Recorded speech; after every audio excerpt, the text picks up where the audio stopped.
Hello everyone, my name is Amberly Jade. I am your nervous system educator and your holistic movement professional. I help people come out of that survival mode of chronic stress and chronic anxiety and into a place of being able to live their passion, purpose, and positive impact on society. Let's jump into today's video. All right, it's screaming at you. It's attacking you. It's telling you you're never good enough and you're not allowed to rest. You're not allowed to relax. You have way too much to do. Whatever project you did, it needs to be better. Who is that? That's your inner critic coming up and alive in your head. If anyone else treated us like that, we would not tolerate that. Or I hope we would have strong enough boundaries not to tolerate that. But we do that to ourselves constantly on a daily basis, judging ourselves, not allowing ourselves to rest, to relax, to breathe, to feel at ease. Just go, push, because of the demands of our society expectations, the demands of our family, the demands of our work, and then the demands that we put on ourselves. It all starts to build up and our inner critic loves it. It attaches to that. And where did this inner critic begin? As you start to dive into understanding where your inner critic comes from, you might notice that some of these things that you criticize within yourself come from someone else that you grew up with that might have constantly criticized you, or someone that you watched, like a sibling, and then you internalize that. And so now that voice is just repeating itself over and over and over again. And it's exhausting. So, how do you tame your inner critic? And I hear people ask that question or put that online. And taming it reminds me of a lion. You try to tame a lion. You think about this giant beast that you need to tame. I don't think that's the right way of looking at it. It's like working, we need to work with, it's a collaboration, it's an understanding, it's a heartfelt process. Just like if you wanted to train an animal, you shouldn't abuse it to get what you want out of it.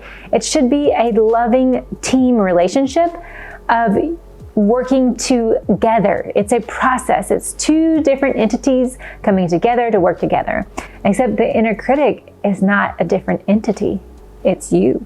So it's you working with your own psyche. Let's jump into my top 3 steps of how to begin to work with and understand and befriend your inner critic. Acknowledge the voice. If you don't notice it and you don't hear it, what can you do about it? Sometimes the voice is very small and it's hard to tune in.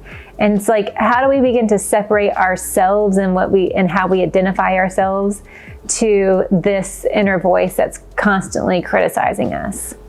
Well, that comes to step number 2. In step 2, when we start to notice that we have this inner voice, sometimes we want to judge it back and we want to say, this is stupid. I don't believe in this. But what if I told you there's a better way of approaching this? Because when you judge the judger, all that you get extra of is more judgment and more shame and more guilt and more things that pile on top of you.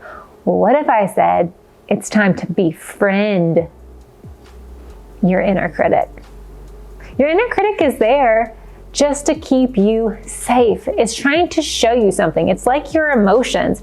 It has something to say. It wants to keep you safe. And there might be some things that need to be heard and seen and acknowledged because there's truth in that, besides just only judgment and hatefulness coming to ourselves from ourselves. So step 2, getting to befriend the inner critic. Step 3, talk to it. What?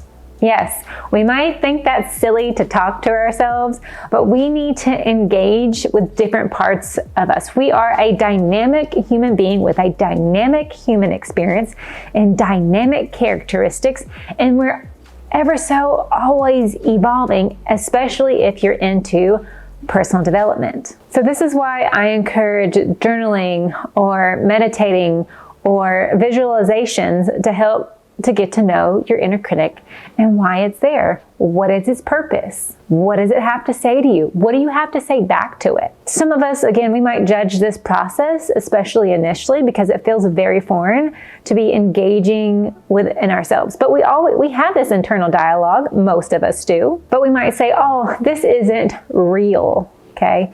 Well, I'd beg to differ. This is very real, because your psyche and that inner critic changes your behaviors, how you treat yourself, how you treat others, your reactions and your beliefs. They all adapt to your inner critic. And that is super real. So, what is one way to make your psyche more tangible?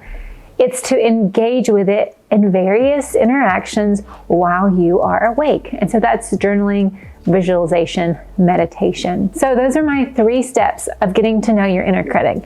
If you're ready to do something a little bit deeper and actually do a visualization with me, I have a link below where you can click and I give you my free meditation on how to listen to your inner critic and start to befriend it and see what it has to tell you and see the wisdom that it has for you. I hope you found this video helpful, and I hope you continue to join us on the journey of getting to reconnect your mind and body to this human experience that we all live through. Until next time, peace.